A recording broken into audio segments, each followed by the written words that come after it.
Thanks for joining us again. This is, I don't know, I think our 12th show, which I'm pretty excited about. I'm going to, normally when we do these, we have an interesting guest and we talk about that guest and we really highlight that person. Today's show's a little bit different, and we're going to kind of flip this around a little. Before I introduce our guest, I want to just do a little bit of housekeeping. So we've been doing these shows now for about a month and a half now, and it's been, the audience is growing, which is great. We're super excited about that. We're grateful to our community for being a part of that. And I think we have some big stuff coming up in January. I think we have at least one new element and maybe two new elements. So very, very happy about that.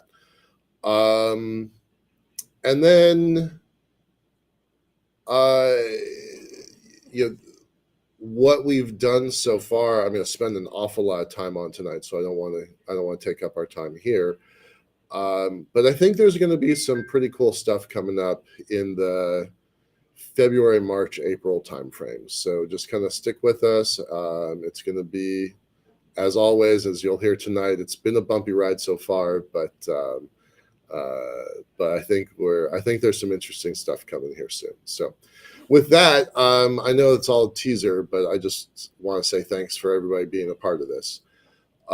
With that, I'm going to kind of turn this over to Rachel.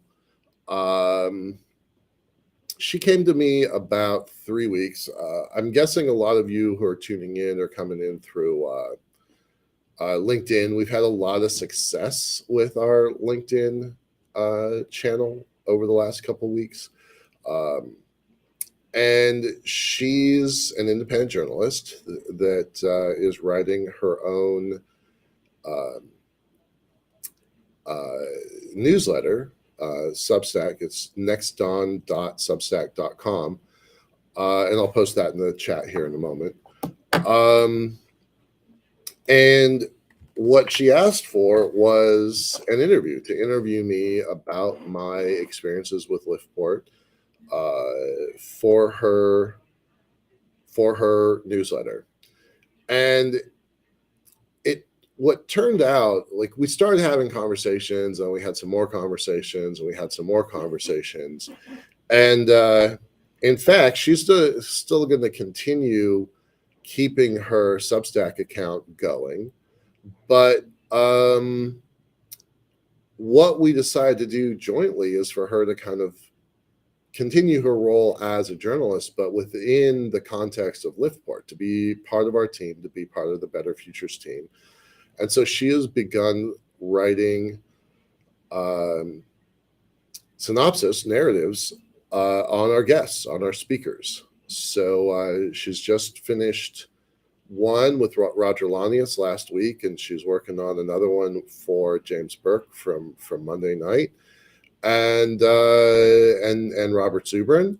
So I guess that's three of them now.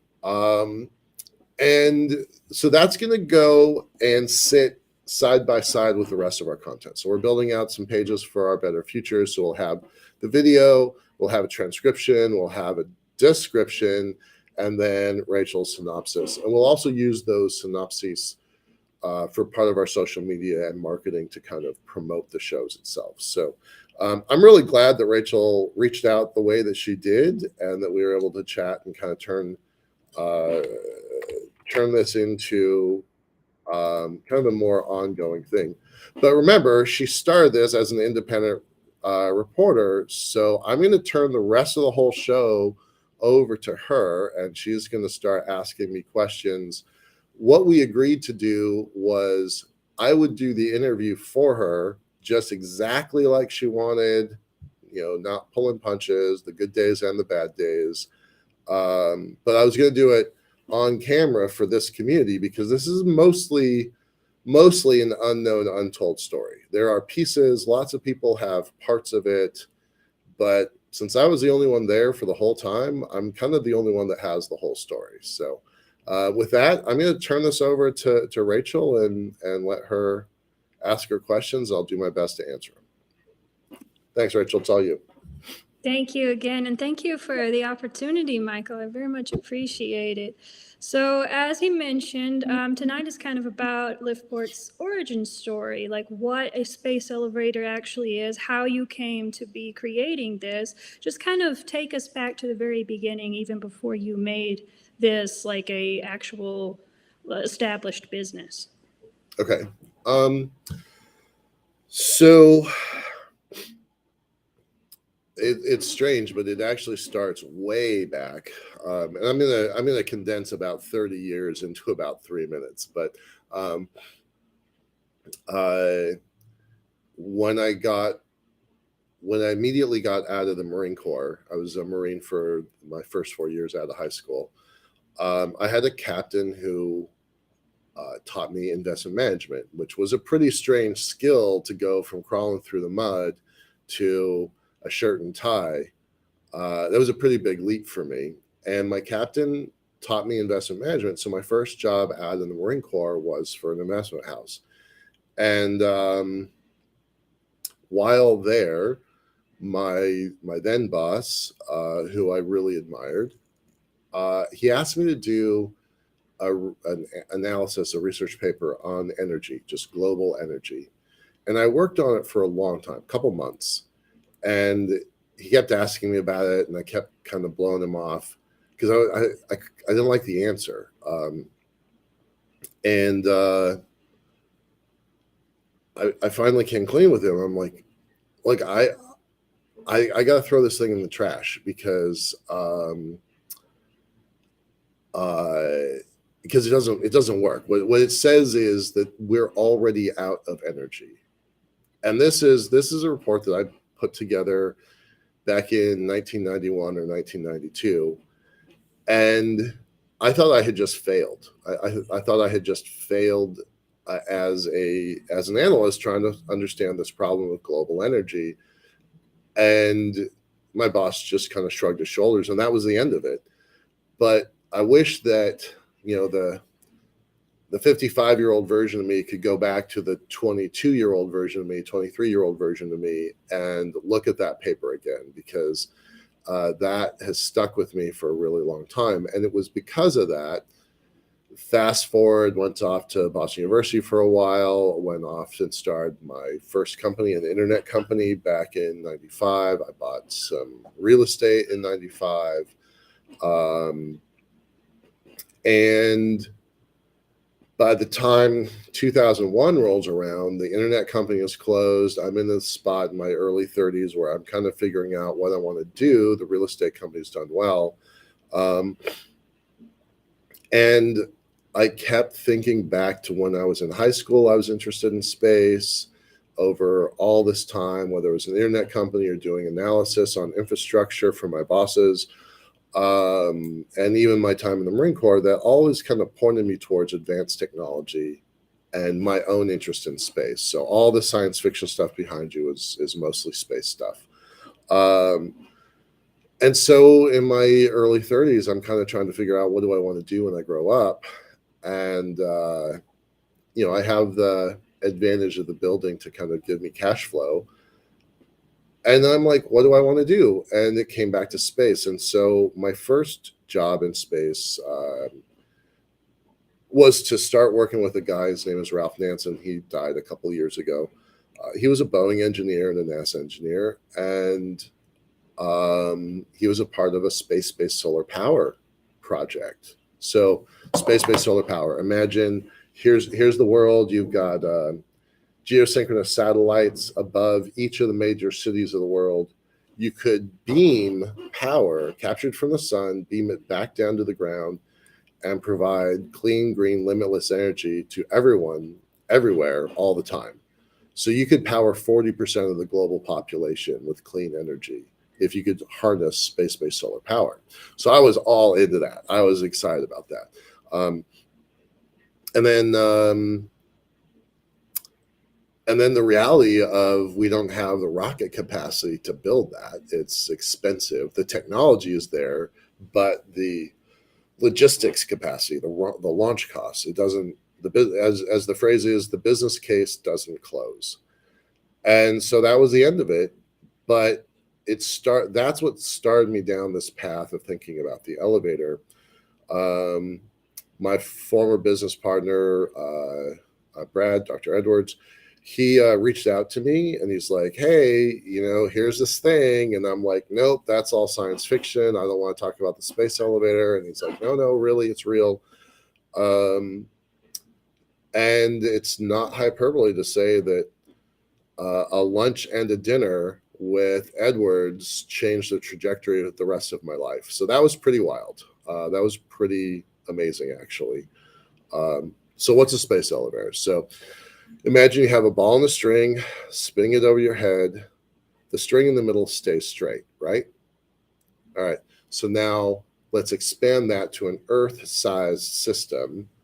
You have a counterweight deep out in space with an extraordinarily long, strong string. The mechanics are the same. The string stays straight.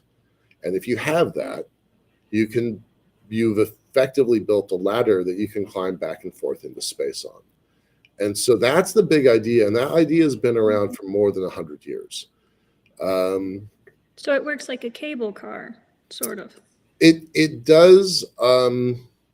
It does almost exactly in the sense that the cable car is moving the wire and the car is trapped on the wire. This is a fixed asset on the ground of Earth, and the centripetal acceleration of the world keeping the string straight. So this is a pretty it's a fixed asset, but it moves, right? From the ground up, it moves. There's a lot of things that move it, but it does work a lot like that. And what you'd have is you would have lifters, we called them lifters, to climb back and forth up and down the space. And I'll show you some examples over here. The tall, long, thin thing over there, that's a robot that climbed a mile into the sky. So we had balloons tethered to the ground with robots climbing back and forth. And then that robot, there's a guide system on the top and bottom, a tread system in the middle, a little bit of cargo, some brains, computers, and communications. And that's the climbing mechanism. And we got pretty good at that, but I'm a little ahead of my story here. So when we were working with Brad, I was never actually at NASA. That's an important distinction. Edwards had a research contract under NIAC, NASA Institute for Advanced Concepts, and I was the second person on that. So it was him and I most of the time. He was there for about a year and a half before me, and then I was there for the final year and a half or so. So his first grant was like $70,000 as a phase one. I came on when he had the phase two at $500,000. And I was pretty skeptical in the beginning. I remember meeting him. It probably was around October 2001, but I didn't really start working on this until maybe March 2002. I was around it. I was doing stuff with it prior, but I hadn't really committed to it until then. I still had to close down my internet company and stuff like that. So in the beginning, it was a little bit of flirtation. I wasn't quite married to it just yet. And then, things go well, right? Edwards and I, I'm not like throwing anybody under the bus. This is a well-known piece. It made front page of the Seattle Times, but we didn't really get along very well.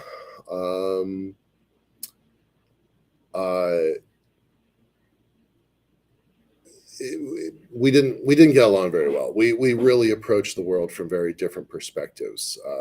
He's a PhD in physics, so he wants an ordered universe. He wants to understand an ordered universe, and I'm a former finance guy, former U.S. Marine, former internet, company.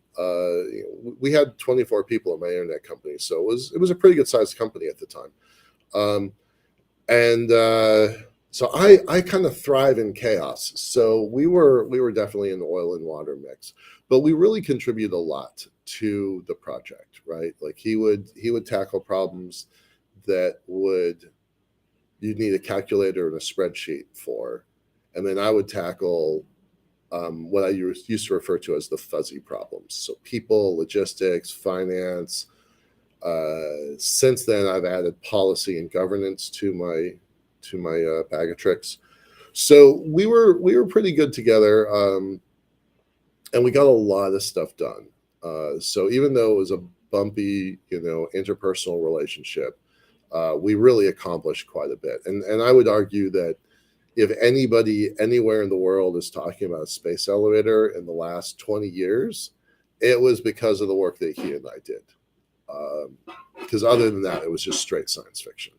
So he pioneered some stuff. I pioneered some stuff. We pioneered some stuff together. So those were great days.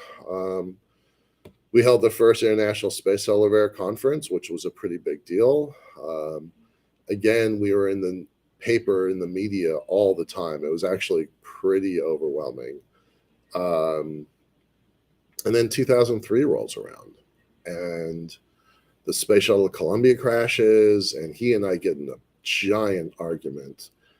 And we decide to close down the company. So that company was High Lift Systems. That was a long time ago.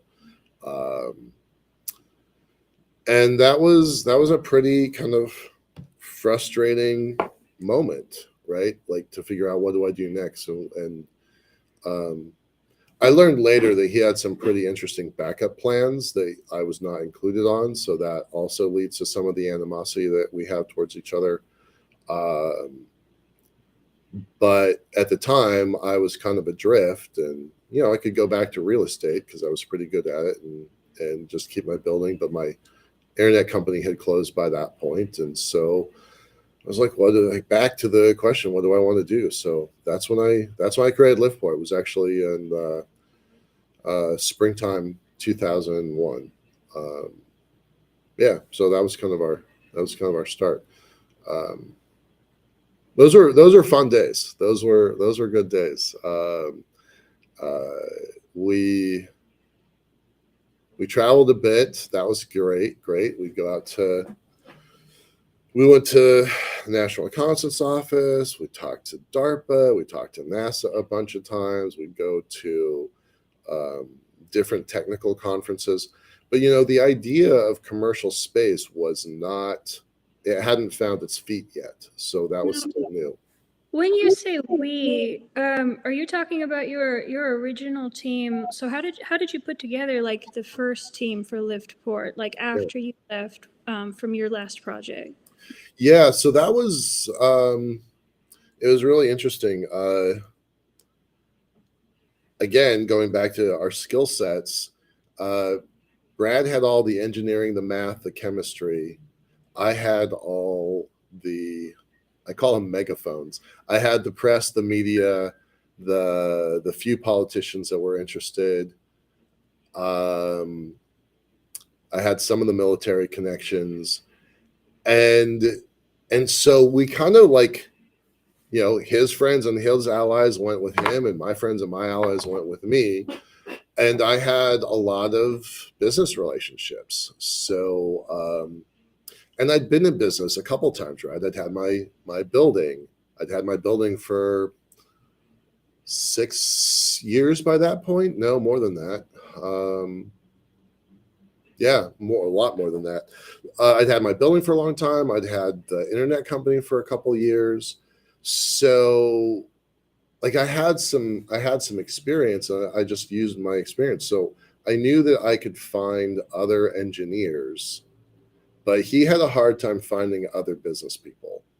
So, he went one path and wound up working at a think tank group out in West Virginia. That didn't really work out very well for him or for them. I don't really know that whole story, so I don't want to speak to it. But he wasn't there all that long. But me, that's when I started Liftport. So what I started doing was taking a look at making it bite sized. Like, what could we actually work on? What could we actually tackle? So we worked on carbon nanotubes, because that was the key to this, right? If I'm talking about this extraordinarily strong string, well, that string doesn't exist. And, fun fact, 20 years later, it still doesn't exist, right? It still doesn't exist. There are some really good examples coming out of the UK that look very promising, but they're promising now, 20 years later. I had traveled, I must admit, I must have gone to 5 or 6 different schools looking for, I now refer to it as hunting Bigfoot, because everybody would say, "Oh, I've got the string, I've got this, super strong,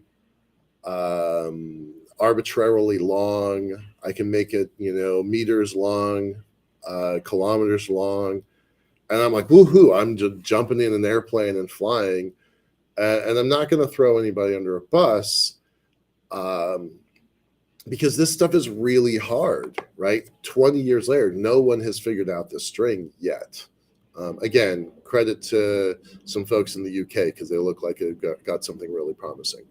But I've seen promising, right? I went out to Columbia, I went out to Georgia Tech, I went out to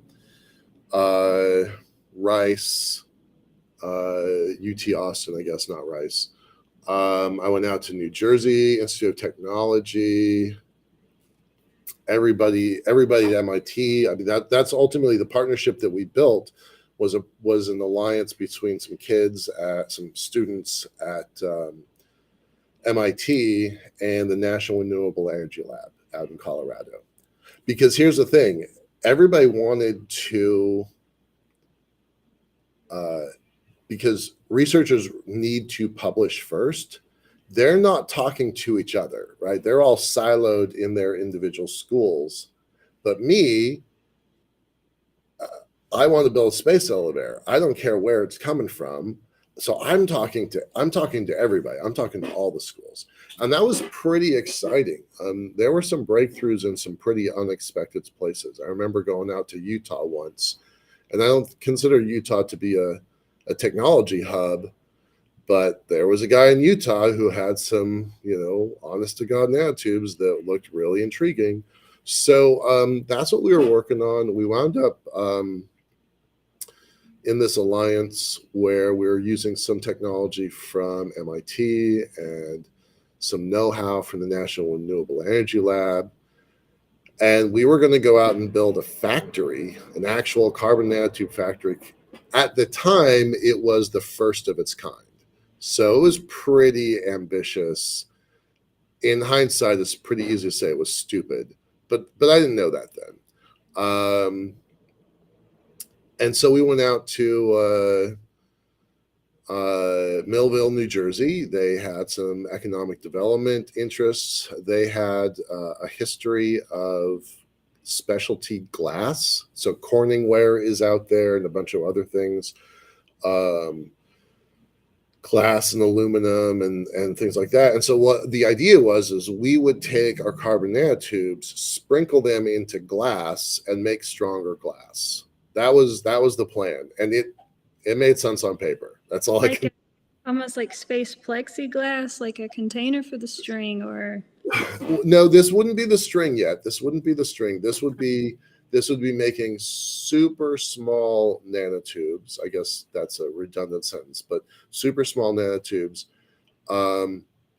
They're not big enough. They're not strong enough for the space elevator string, but they are commercially viable. They're useful in the world. And our idea was we'd build this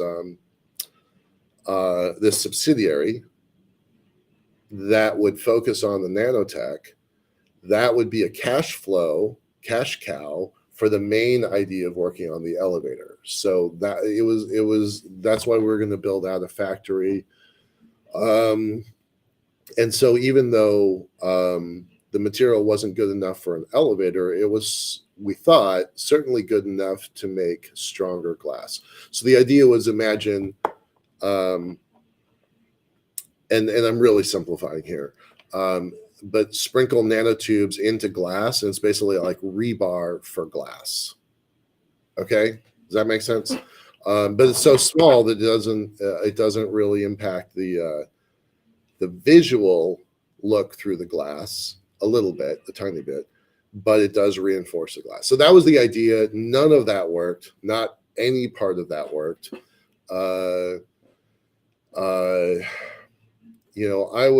Liftport back then was primarily, not entirely, but primarily self-funded through my real estate assets.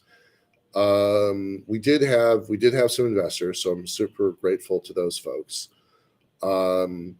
But the bulk of it came out of my own checking account. The building was basically an ATM. It would spit out new money every month, and I would use that money to build my team. And so at some point, depending on which year we're talking about, we had between 9 and 14 people. Some combination of full-time, part-time, volunteer, intern, kind of the whole spectrum of people. And that was great. That was pretty effective. We did some really cool stuff there. But the nanotech stuff ultimately didn't work. I figure I put between $200,000 and $300,000 into it.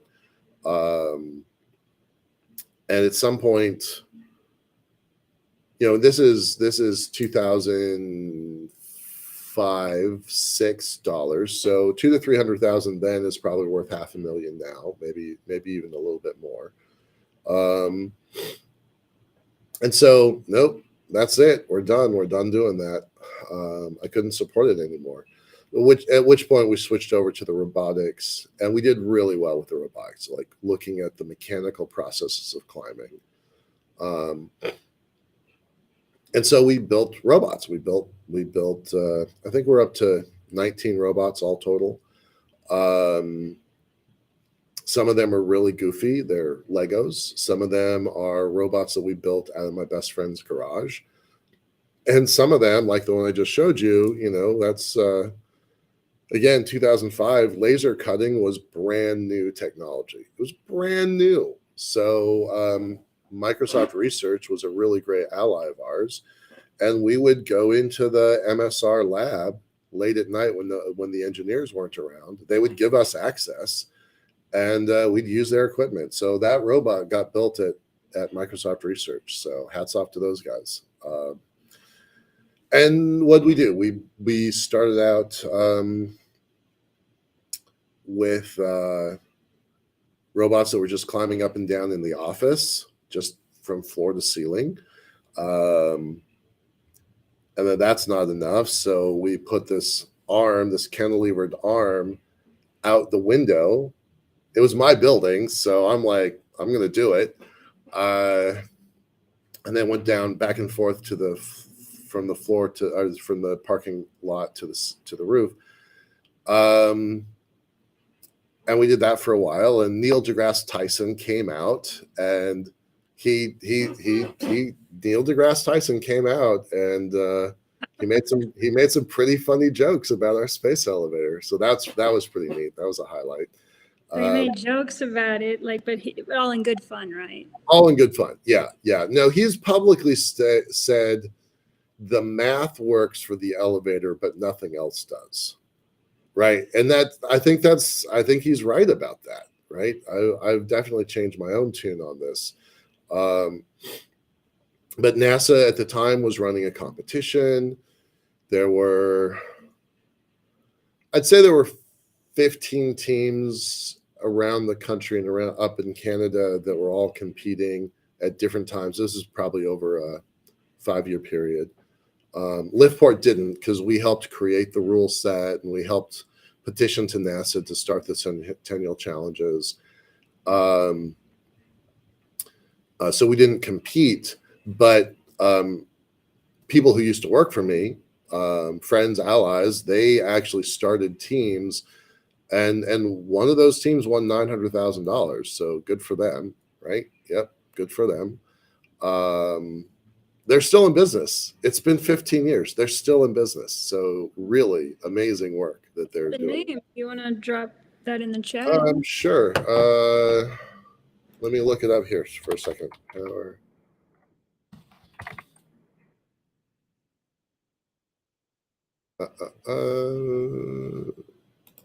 I've got the wrong link. I'll find it in a minute. Right, but you said they won $900,000. This was in like 2006, 2007 money again, right? Or was this later on? I think that was 2009. I think that came out in 2009.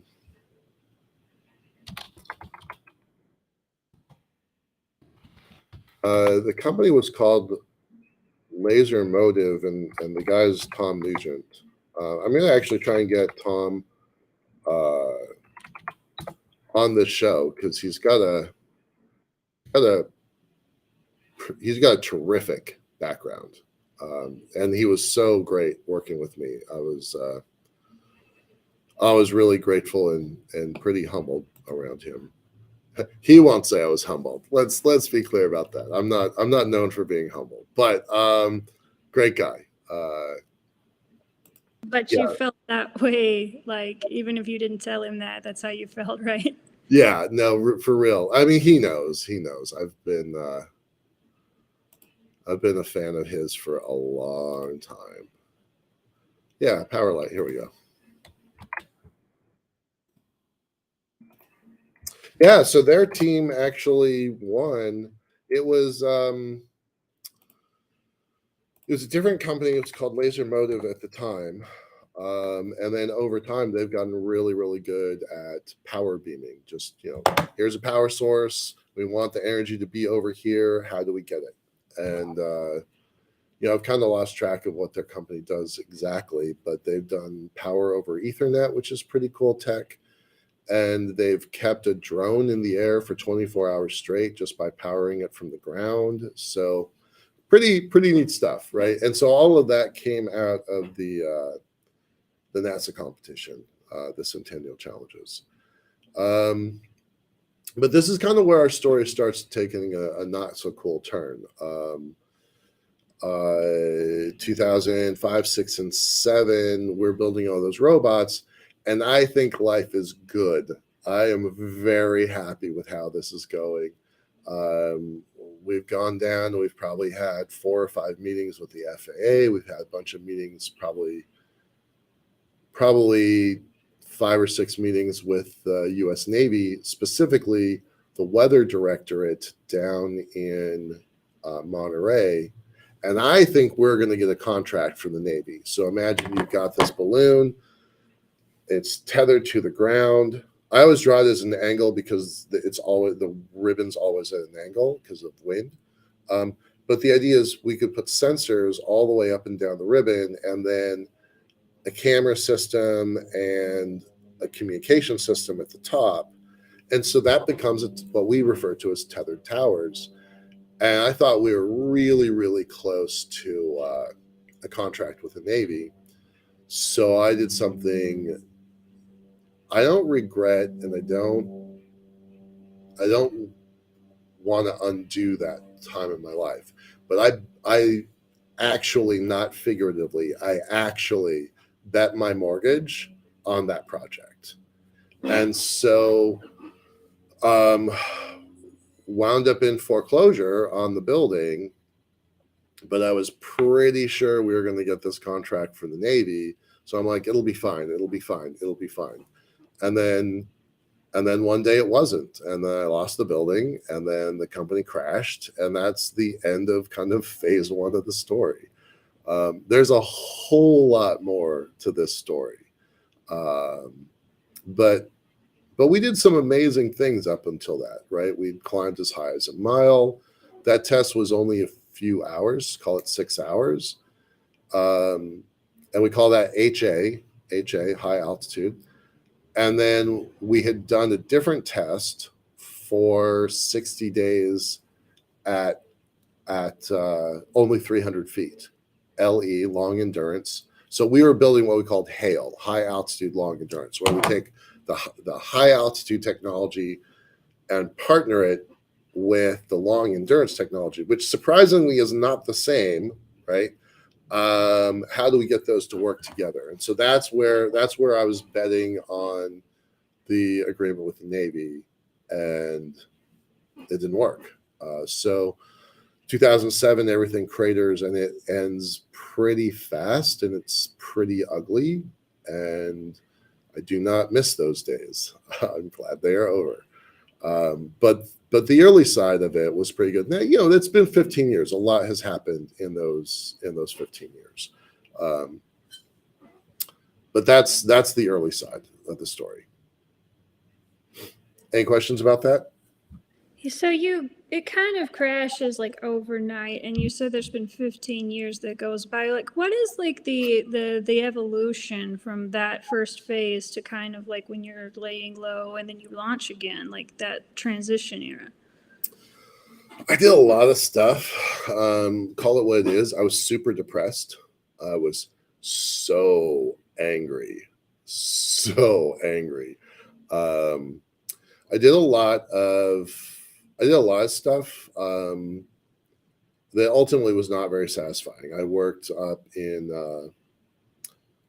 I immediately went to Greece. It was supposed to be for a week, and I was there for 5 months, working for the Greek. It was the Ministry of Finance was like my boss's boss's boss. And they were doing some really cool stuff to kind of try to figure out if they could build a deep tech focused venture capital community in Greece. Turns out you can't. 15 years ago, if you remember, that was the beginnings of their economic crisis that lasted for about 3 years. Their country, a third of their country caught on fire. That's not hyperbole. A third of their country caught on fire, and that ruined much of their kind of economic wealth, especially the farming. And the Greeks were really embarrassed on the public stage for not being good managers of their wealth. But a third of it caught on fire, and I don't think that's fair. But when that happened, my boss got fired, and his boss got fired, and his boss got fired. So there was no way they were going to entrust, this stuff with an American outsider. So it was time for me to go home. So I did that. I went to Greece for a while, came back, wound up going up to. That's when I went to International Space University. So 2008, I went to ISU for the summer. That was terrific. 2009, I went up to Canada, worked on a different venture capital project that also didn't work, and worked on a space-based power company. So I was super excited about that. That also didn't work. And then it wasn't until about 2010, 11, 12, I start kind of getting my feet back under me. My mom falls. She cracks a vertebra. So I wound up moving home unexpectedly to help her in her recovery. And I was just bored. I was bored because I wasn't really working. I was really kind of trying to take care of her. And wound up, but by this time I'd switched over to the lunar elevator. ISU helped me convince me to work on the lunar elevator, move away from the Earth system. And I've never regretted that switch. I mean, I still hope that the Earth elevator is constructed by somebody. I don't think that's going to happen. Not anytime soon, for sure. But the lunar elevator is constructible now with current technology, And that was kind of like my beacon of hope, right? When during some very dark days, I call them the zombie days of Liftport, because it was an idea, but it wasn't really a company. It wasn't really a thing that had legs. So but the idea of this mythical, magical elevator in the sky, like it wouldn't die. And so I kept working on it. And I'll tell you, I'm a terrible employee, because I don't want to do anything except work on building space infrastructure. So all of those projects I worked on, they were just placeholders. But ISU helped me understand that the lunar elevator was worth the effort. For me, it was a litmus test of whether I go back into finance, go back into real estate, go back into investment management, or whether I should stick with space. And that was a hard decision, because I was wealthy one day and the next day I wasn't, right? So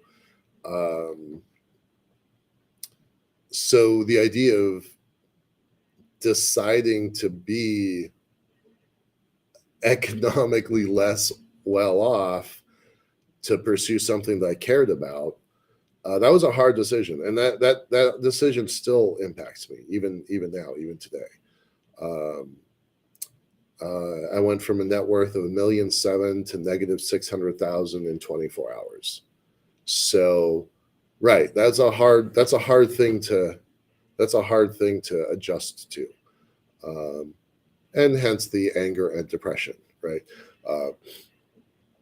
So those days were really tough. But then then my mom gets injured and I'm home, and I want to work on the elevator, but I'm kind of stuck. And so, without a lot of planning and a lot of forethought, I'm like, oh, I'm just going to go do a Kickstarter. Right? This sounds like a good idea to me, right? It sounds like a good idea to me. But I asked for $8,000. We're more than halfway.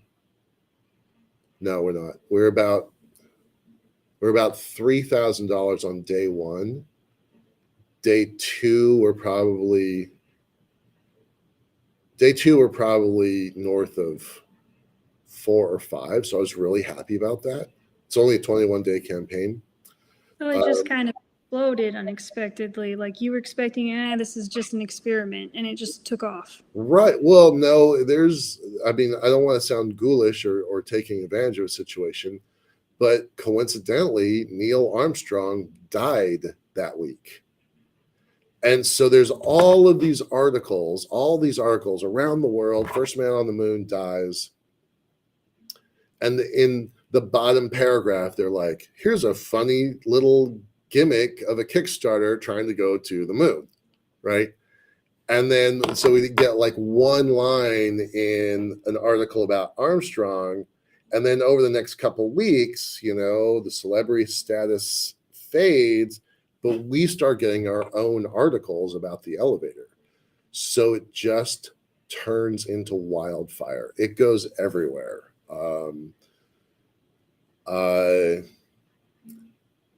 On the last few hours of the campaign,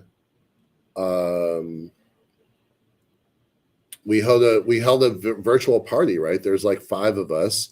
I'm at my mom's place, and I got my Coca-Cola, and we're like, woohoo, because we crossed $100,000, and it was amazing. And then I go to bed, and the clock ticks down, and in those last like 5 or 6 hours, it got another $10,000. So it ended at $110,000. And on every metric that you would normally use, it's a giant success, right? You ask for 8,000, you get 110. I feel like a hero, right? It was a disaster. It was a disaster from day one, from the moment that thing crossed over. I didn't price any of the rewards correctly. I didn't calculate in shipping. I'm like, it'll be fine. How bad could shipping be, right? shipping cuts into 20 to 30% of the rewards. 20 to 30%. I didn't know that. Like, here I am thinking I'm super smart, like I can build an elevator on the moon, but apparently I can't figure out shipping rates to Australia, right? And so because it became a global project, it became global shipping, right? So I totally misfigured all of the numbers for the product.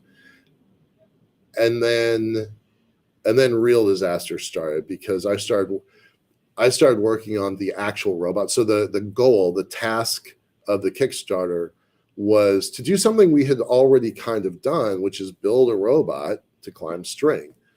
And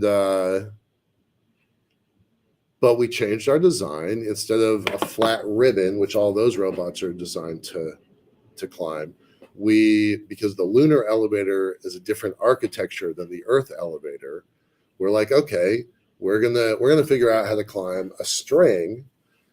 And that was surprisingly challenging. Now, everybody who's watching this is going to be like, the sailing industry has been doing it for millennia.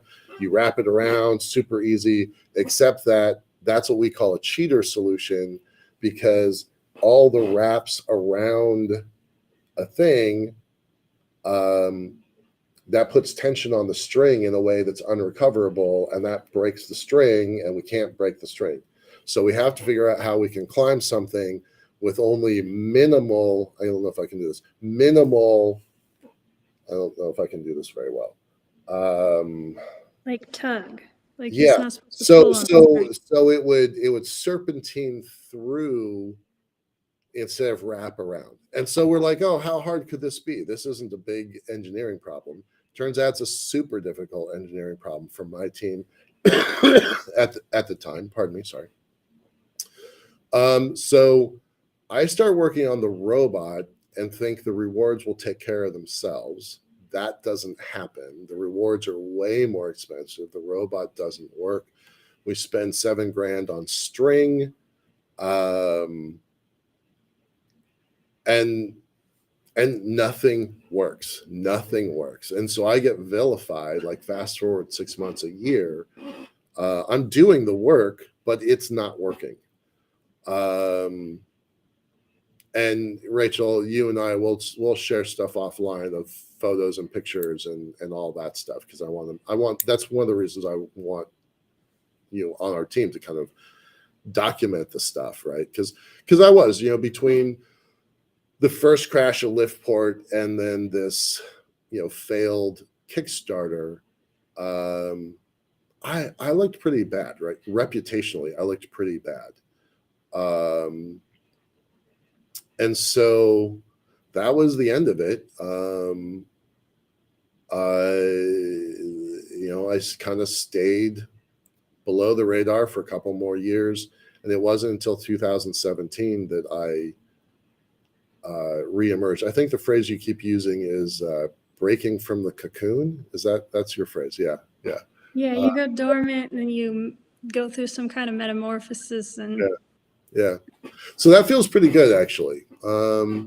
So 2017 rolls around. That's when I officially restart the company. It got pretty bad. I was driving for Uber for 5 years.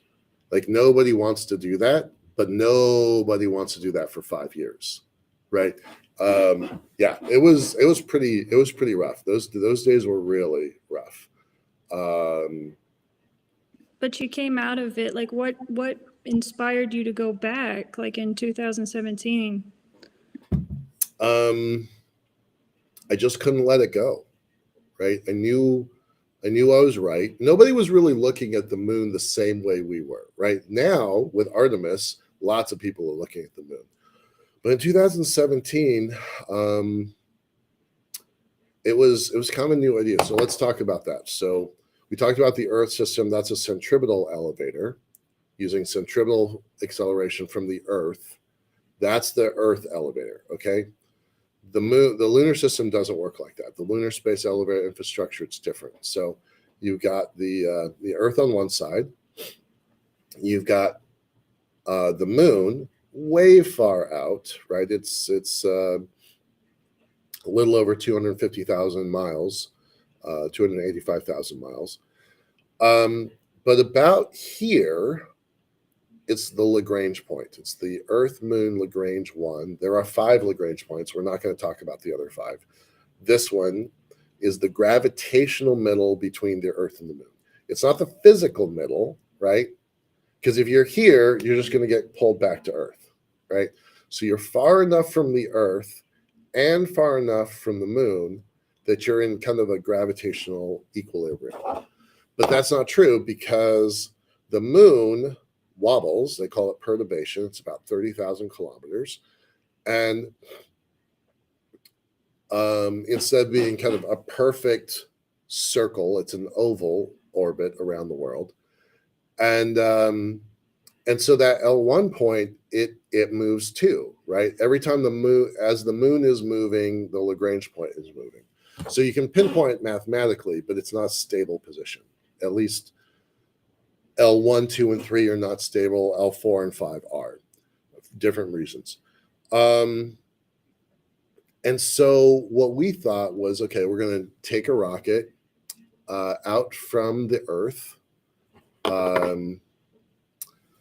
Take a rocket out from the Earth, get to the Lagrange point, drop a string down to the surface of the Moon, pull it back through the Lagrange point towards the Earth, not touching the Earth. You're still a long ways from the Earth. But now you've got Mother Earth's gravity trying to pull on the counterweight, and that keeps the string straight. So the mechanics are still the same. You're still grabbing onto the edges of a string and climbing back and forth. But the thing that keeps it working, centripetal acceleration for the Earth elevator, gravitational, it's a gravitational elevator versus a centripetal elevator. So it kind of pulls it in place where it stays put because it's kind of floating between the two. Right. It's floating, but it's attached on it's attached on the lunar surface. It is attached there.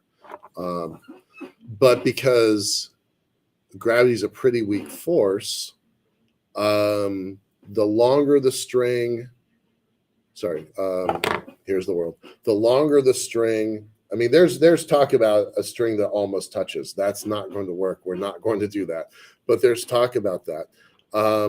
But the longer you are towards the Earth and the bigger your counterweight towards the Earth, the more tight that ribbon stays. And here's the thing. When we first started doing this, we were all focused on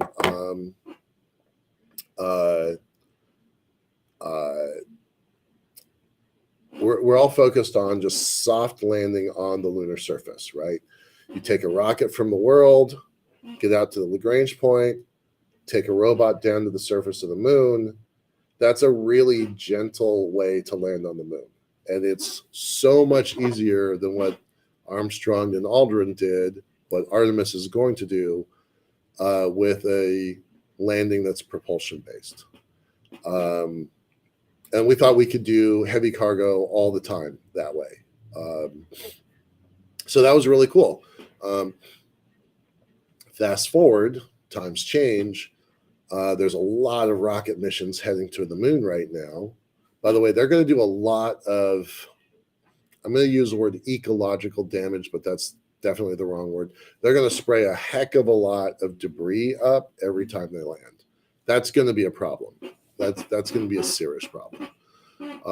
What you don't want to do is land anywhere near the Apollo 11 landing sites and sandblast Armstrong's footprints, right? So that would be bad. We would not like that.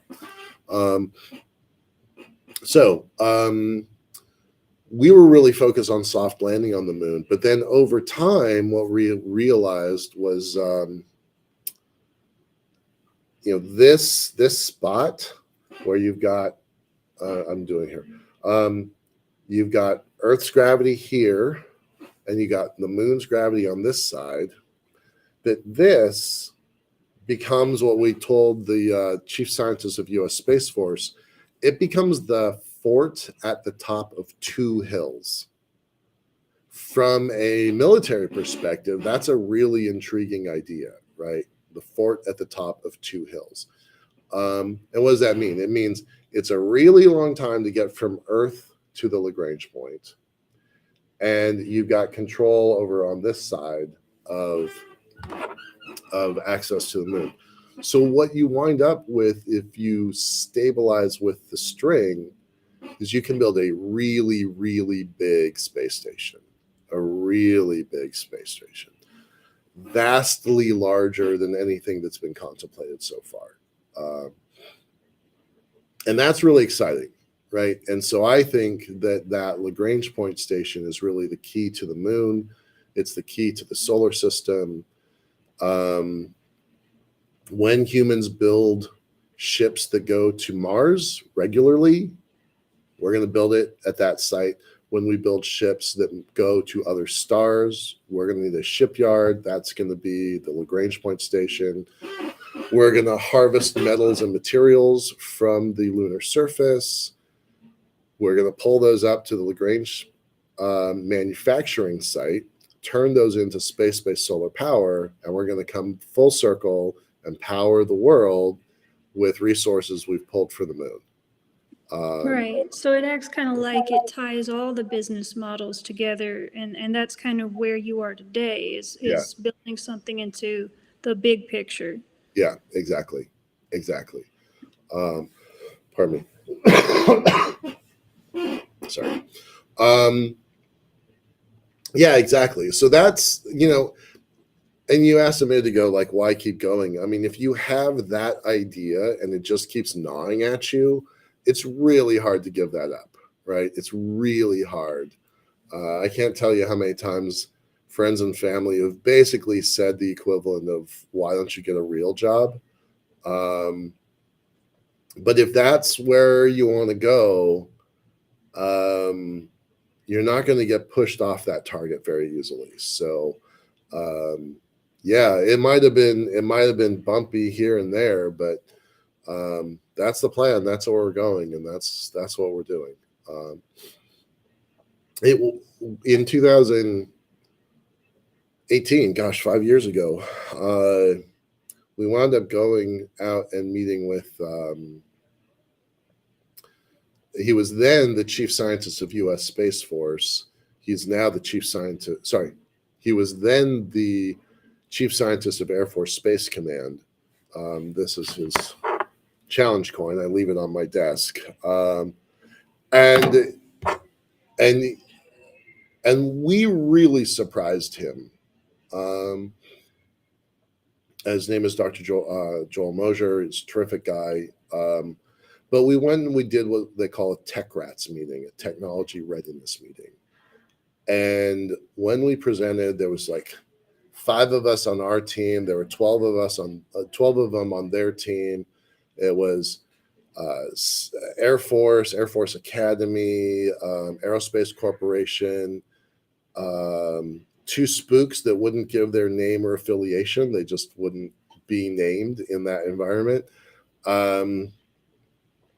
And we presented our stuff, and I mean, he was genuinely surprised, right? He was genuinely surprised. He's not in the position to endorse or authenticate. That's not his role. But we've gotten to be pretty good friends and allies, and that really gave me, I would say, some of the courage to keep going.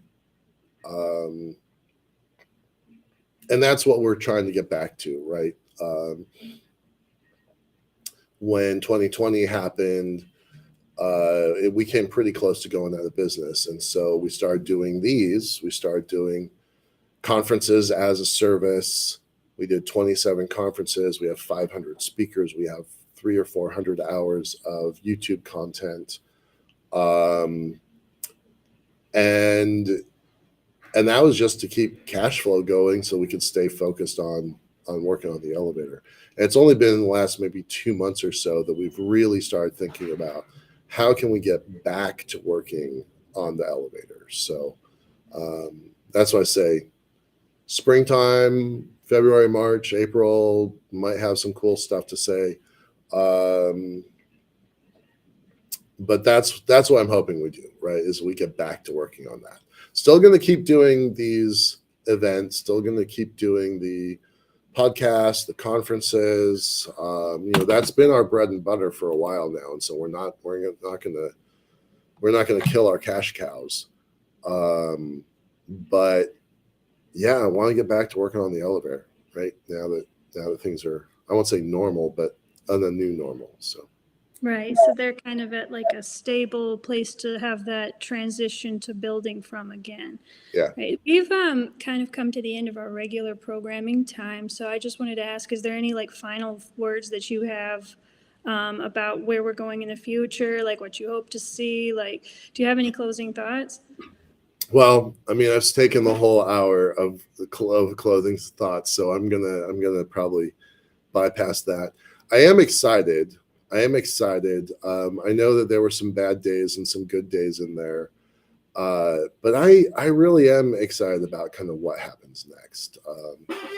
There's two people we're trying really hard to hire. If we get one of them, he gets us back on the hardware side of building stuff for space, and if we get the other, he's going to help on the financing side of this project. So both of those things are pretty darn important. And then we've got a great team, right? We've got you, we've got Leah and Taylor and Fabio and Yusuf and the new intern Jin.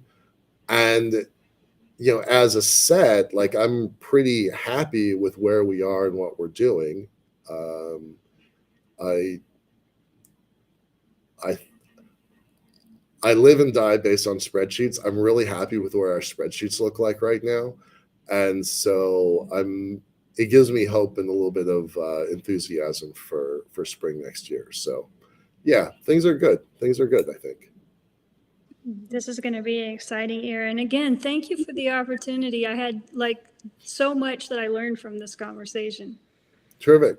Thanks for reaching out, right? I appreciate that. And for all the folks watching on LinkedIn, we're grateful to have y'all as participants and audience, because you've opened up some cool doors in the last couple of weeks. So all right, Rachel, thanks very much. I appreciate it. Thank you. Bye-bye.